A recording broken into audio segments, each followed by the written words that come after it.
I couldn't believe the words coming out of the teller's mouth. "I'm sorry, ma'am, but I can't assist you today," he said, his eyes flicking down to where my fingers were laced with Francesca's. The marble lobby of Voss Capital Bank in downtown Manhattan suddenly felt ice-cold. Francesca's hand tightened around mine, her knuckles whitening, but she didn't pull away. I stared at the name tag, Kevin, and felt something sharp twist in my chest. Kevin cleared his throat, glancing at the line forming behind us. "There are other branches that might be more accommodating." My pulse hammered. I was Eleanor Voss, 32, the woman whose family name was literally on the building's brass plaque.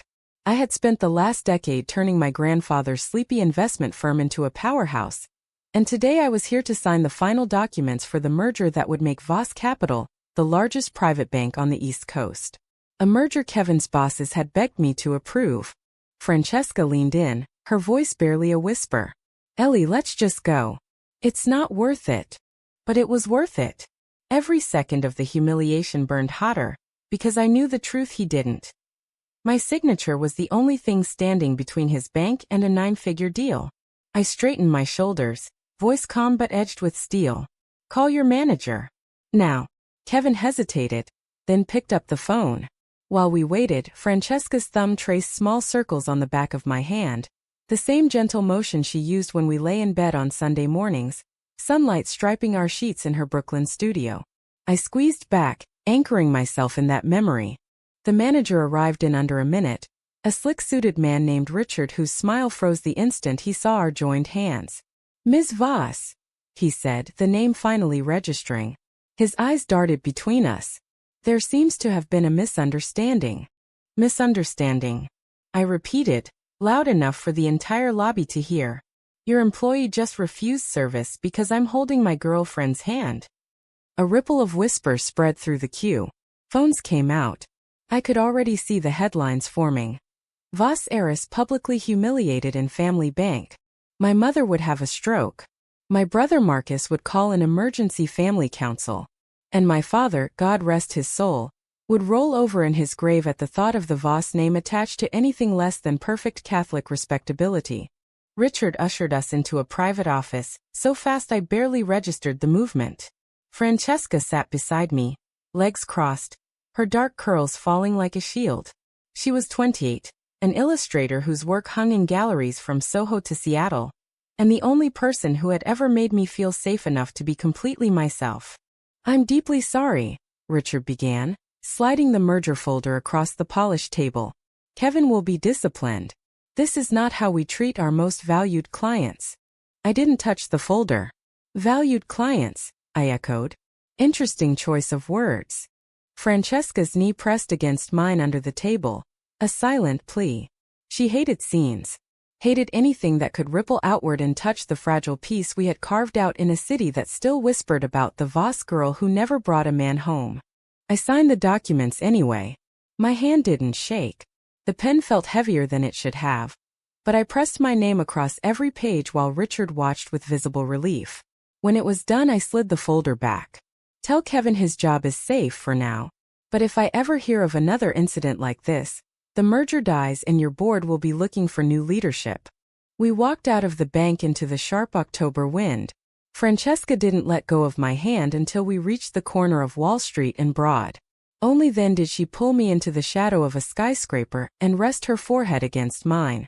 "You didn't have to do that," she whispered. "Not for me." "I did it for us," I said, kissing her softly, tasting the salt of unshed tears on her lips. We took the subway home to her apartment in Bed-Stuy because my penthouse on the Upper East Side still felt like my mother's territory.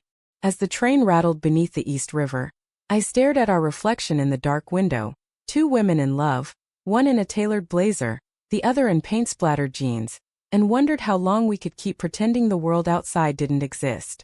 That night, lying on Francesca's narrow bed with her head on my chest, I checked my phone.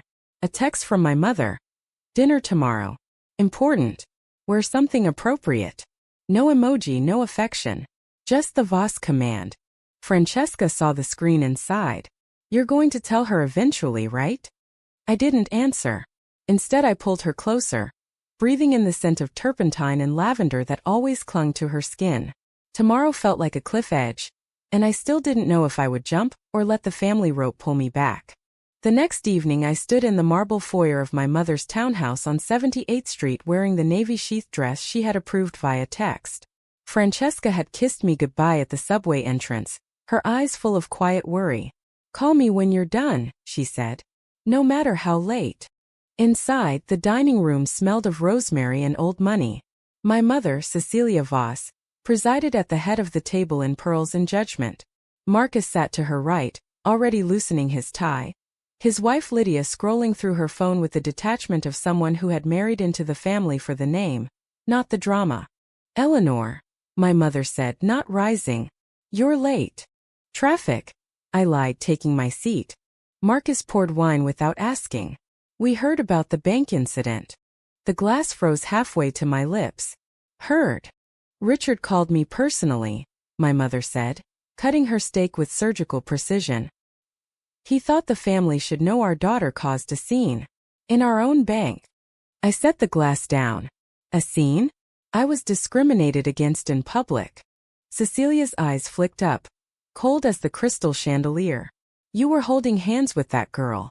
In full view of clients. What did you expect? That girl has a name. Francesca." Marcus chuckled darkly. "Francesca. The artist. How charming. Mother, did you know Eleanor's roommate is actually her?" "Enough," Cecilia snapped. But the word hung there, unfinished and poisonous. Lydia finally looked up. "People are talking, Eleanor.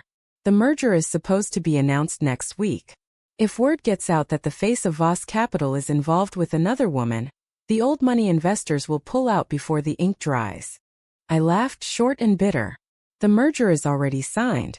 My signature. The one everyone needed so badly they were willing to overlook Kevin's bigotry until I threatened to walk." Cecilia leaned forward. "Then you will call Richard tomorrow and apologize. You will attend the press conference as planned alone.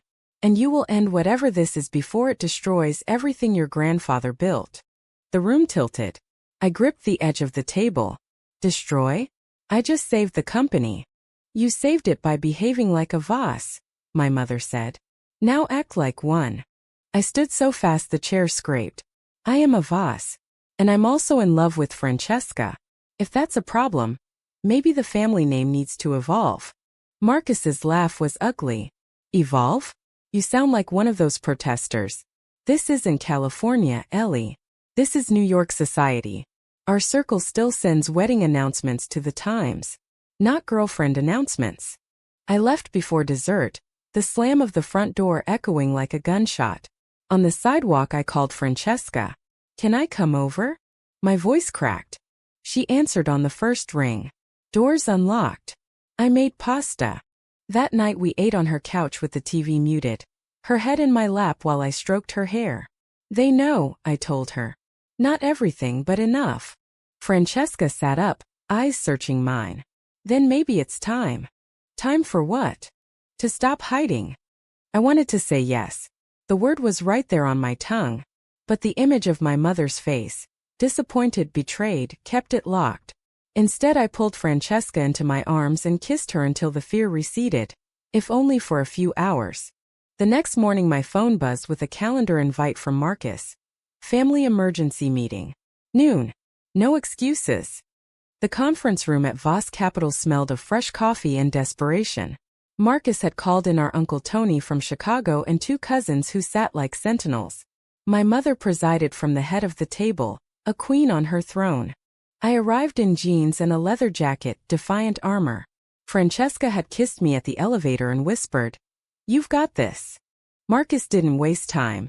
"We've had 3 investors pull inquiries since yesterday. They saw the video." Video.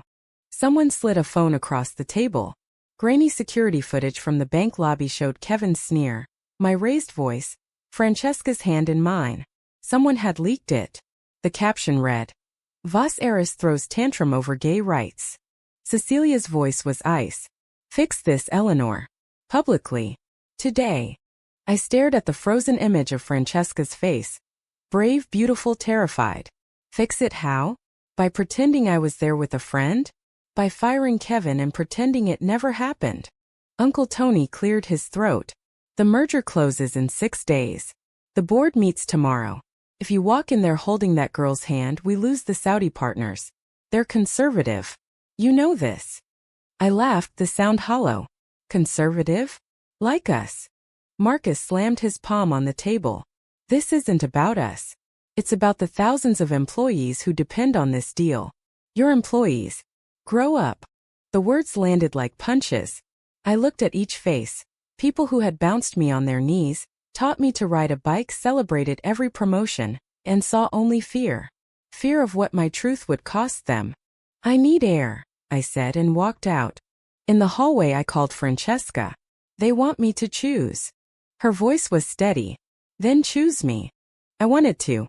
God, I wanted to. But the weight of generations pressed down. My grandfather's portrait watched me from the wall, eyes stern. That afternoon I met Francesca at her studio. Canvases leaned everywhere. Half-finished portraits of us in soft light. She had painted one this morning, me signing the merger papers while she stood behind me, invisible to the world. I can't lose you, I whispered against her neck. Then don't, she said simply. We made love slowly. Clothes scattered on paint-splattered floors, the city noise distant. Afterward, lying tangled in an old quilt, Francesca traced the scar on my collarbone from a childhood fall. I've never asked you to choose before. But Ellie, I'm tired of being your secret. I closed my eyes. I know. My phone rang, Richard from the bank. The board wants to thank you personally tomorrow. Bring anyone you like. The invitation was a trap wrapped in courtesy. I hung up and looked at Francesca. Come with me. Her eyes widened. To the board meeting? Yes. She smiled, small and hopeful. Okay. The boardroom was packed. 20 men and 3 women in bespoke suits turned as I entered with Francesca at my side. She wore a simple black dress and the silver necklace I had given her last Christmas. Heads swiveled. Whispers rippled. Richard stood at the podium. Ms. Voss, we're honored. I cut him off. Before we celebrate the merger, I want to address something. I took Francesca's hand, lifting it so everyone could see. This is Francesca Moretti, my partner. Yesterday one of your employees refused her service because of who we are. That ends today. Silence crashed down. Then Marcus's voice from the back row, my own brother, invited as family liaison. Eleanor, this is neither the time nor the place. It's exactly the time, I said. Because if this company wants my continued leadership, it will issue a public apology to every LGBTQ employee and client. Starting now. Cecilia rose from her seat near the window, face pale. You're making a mistake. Francesca squeezed my hand. I felt her trembling. Uncle Tony muttered something in Italian. One of the Saudi representatives shifted uncomfortably. Richard cleared his throat. Ms. Voss, perhaps we can discuss this privately. No, I said. Publicly. Or I walk. And I take my 49% stake with me. The room erupted. My mother's voice cut through like a blade. Eleanor Maria Voss, you will not destroy this family over a phase. It's not a phase, I said, voice breaking for the first time. It's my life. Francesca stepped forward, voice clear. Mrs. Voss, I love your daughter. I'm not going anywhere. Cecilia looked at her like she was something scraped off a shoe. Love. How convenient. While the rest of us clean up the mess. Marcus stood. Security will escort you out, Eleanor. Both of you. I laughed through sudden tears. You'd really do that? To your own sister. His eyes were cold. For the family name? Yes. 2 guards appeared. Francesca's grip never wavered. We walked out together, heads high, while cameras flashed in the hallway. Someone had tipped off the press. Outside on the sidewalk, Francesca turned to me. You did it. I did, I whispered. And I just lost everything. The next 48 hours were a blur of headlines, dropped calls, and silence from everyone I had ever called family. My mother changed the locks on the townhouse. Marcus sent a single text. You're dead to us. Investors pulled out of side deals. My assistant quietly resigned. Francesca's studio became our bunker. She painted while I stared at my laptop, watching the stock ticker bleed. On the 3rd night she set down her brush and knelt in front of me. Ellie, I never wanted this for you. I know, I said. But I wanted this for us. She kissed me softly. Then let's build something new. Together. I wanted to believe her. But the ache in my chest was a living thing. That night I dreamed of my father's funeral. The way my mother had stood ramrod straight while I cried in the back row. I woke up gasping. Francesca held me until dawn. On Friday the board voted without me. The merger passed, but the stock dropped 12% on the news of internal discord. Richard left me a voicemail. We still want you back. On our terms. I deleted it. Then came the betrayal I never saw coming. Francesca's phone buzzed while she was in the shower. I wasn't snooping. Her screen lit up on the kitchen counter. The text was from Marcus. Tell her to sign the resignation papers or the photos go public.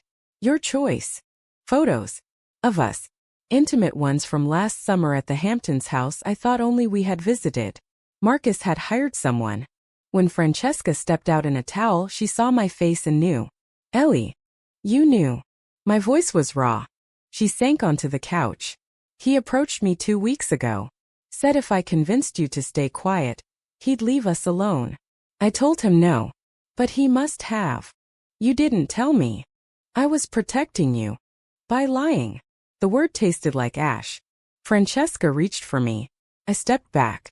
I thought if I handled it alone, you wouldn't have to choose again. I laughed bitter. Choose? I already chose you. In front of the entire board. And you still kept this from me. She cried then, ugly honest tears. I was scared.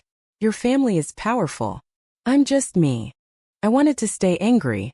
But looking at her, paint under her nails, heart on her sleeve, I realized fear had made cowards of us both. I pulled her into my arms. No more secrets. She nodded against my chest. No more. That night we drafted a statement together. I sent it to every major outlet before I could change my mind. The press conference was held in Francesca's studio, neutral ground. I stood in front of the cameras wearing the same leather jacket from the boardroom, Francesca's hand in mine. My name is Eleanor Voss, I began. 3 weeks ago a bank teller refused service because I was holding my girlfriend's hand. That moment forced me to confront a choice I had been avoiding my entire adult life. Live openly as a lesbian or protect a family legacy built on silence. I chose truth. The cost was high. My mother no longer speaks to me, my brother has disowned me, and several business relationships have ended. But the alternative was a lifetime of hiding the person I loved most. Francesca stepped closer. We're not asking for approval. We're simply asking to be seen. The questions came fast. I answered every one. When it was over, I felt lighter than I had in years. 2 days later, my mother appeared at the studio door unannounced. She looked smaller, older. I watched the conference, she said. No greeting. I waited. She held out an envelope. Your grandfather left this for you. To be opened only if you ever chose love over legacy. Inside was a letter in his spidery handwriting. My dearest Ellie, if you're reading this, you finally stood up to them. I never could. Be happy. The company was always yours to change. Cecilia's eyes were wet. I was wrong. About many things. I didn't hug her. Not yet. But I invited her in for coffee. Francesca poured 3 cups. It wasn't forgiveness. It was a beginning. Months later the merger thrived under new leadership, mine with Francesca's art on every floor as a reminder. My mother still sends stiff birthday cards. Marcus keeps his distance. But every night I fall asleep beside the woman I chose, and every morning I wake up free. Was sacrificing my family's approval worth finding my true self? True or false? In the end, personal identity must always come before family honor.